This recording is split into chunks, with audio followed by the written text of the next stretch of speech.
one of the ways that I evaluate my recovery is to think about my choices and my level of choice in any given day.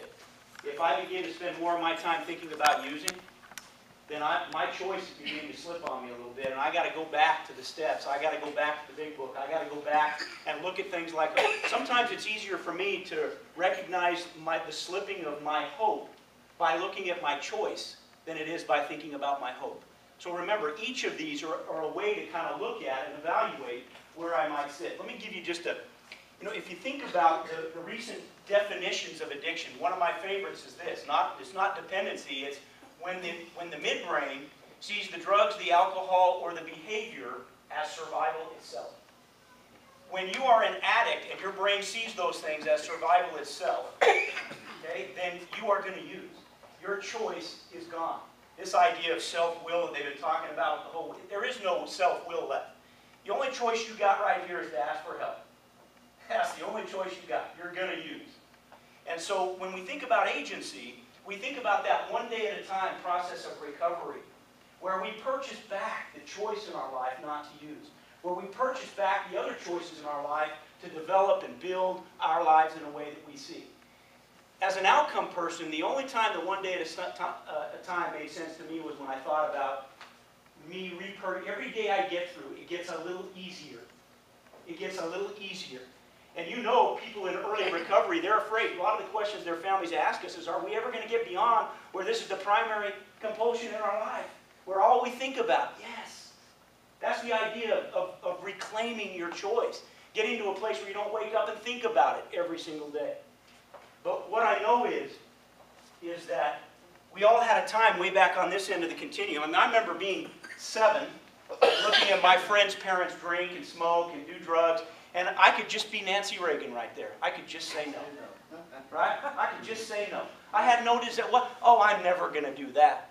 The problem is we begin to use, and then we begin to abuse, and then we become dependent, and then we find ourselves, particularly if there's that predisposition, we find ourselves addicted, where our midbrain sees it as survival itself, and there is no choice. And recovery is a day-to-day process of repurchasing that agency. The question is, do we ever repurchase it all back? You ever get to a day where, oh, okay, there I am, I got all my agency, I'm now 6 again, and I can just say no.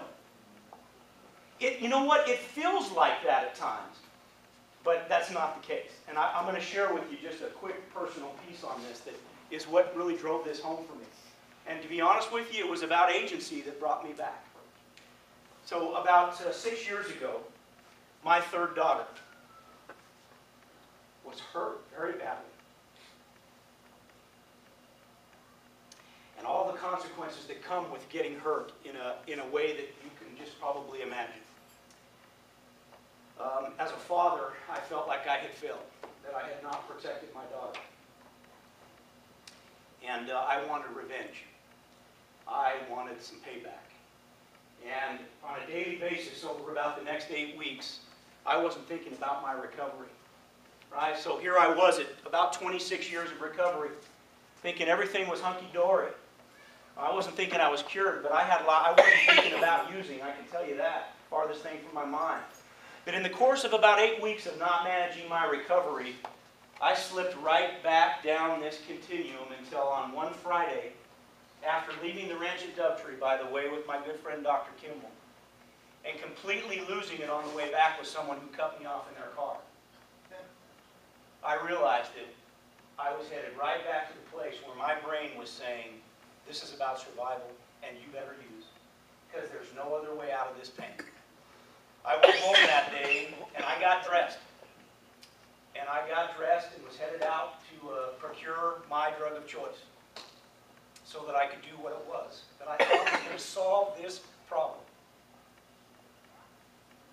And at the last minute, I did something, because I really believe that over the course of that 8 weeks, I went right back down this continuum from a place of choice to a place where on that Friday, I was just going to use, and that's all there was to it.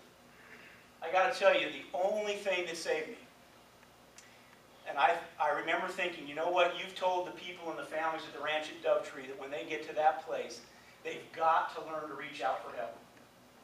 And I felt like I owed it to all the people that I've worked with over the years.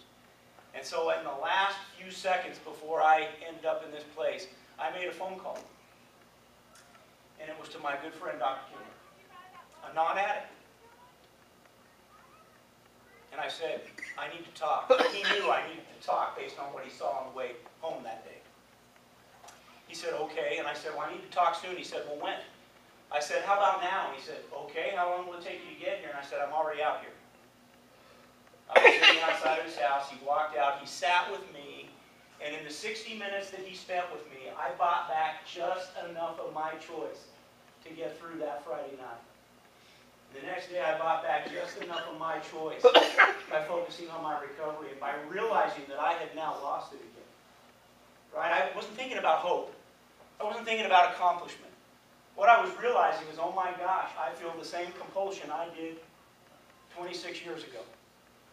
And so I got back and started working on my third steps, right? I started thinking about hope again. I started working it until here I am about 6 years later. And you know what? I'm still nowhere close to having it all back, but I'm not thinking about using today. It's not a priority. I'm not going to use this week. I'm not going to use it. It's just not going to happen. But what I know is that if I get in enough pain and I let my recovery slip, I can very quickly end right back up over on this end of the continuum where my brain is saying the only solution here is to use it. What I do know is reaching out for help makes a difference.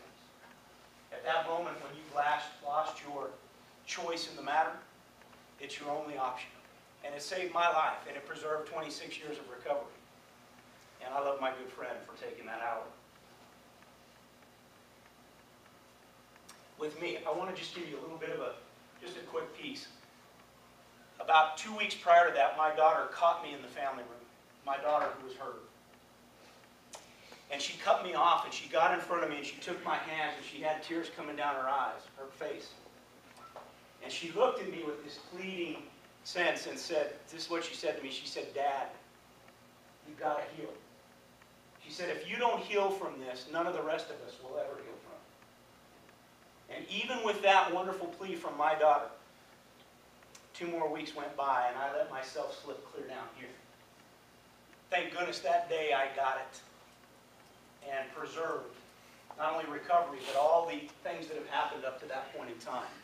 Because the solution wouldn't have helped anybody, me or my family or anybody else. So whether you catch yourself at the place of hope, or you begin to see your achievement and accomplishments, or you begin to feel your identity slipping a little bit, or whether you end up at a place where you can tell that you're beginning to have obsession or compulsion again in this regard, and you're losing choice, we just hope that these can be a guidepost for you to think about how to improve and do even greater things in your recovery.